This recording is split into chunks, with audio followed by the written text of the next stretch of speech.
তোমার মতো আরামের জীবন ভাগ্য করে পেতে হয়। কি সুন্দর সারাদিন নিশ্চিন্তে বাড়িতে বসে আছো।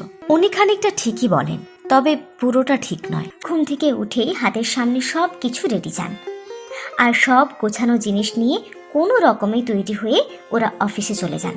কিন্তু ওই সব রেডি করে দেওয়ার জন্য আমাদের কিন্তু ওদের আগেই ঘুম থেকে উঠতে হয়। সেদিন আমার ভাসুর বলেছিলেন, বাইরে বেরিয়ে কাজ করা কাকে বলে তোমরা কোনোদিন বুঝবে না। আমিও উত্তরে বলেই ফেললাম, ঘরে কাজ করা কাকে বলে সেটাও বাড়ির ছেলেরা কোনো দিন বুঝবে না।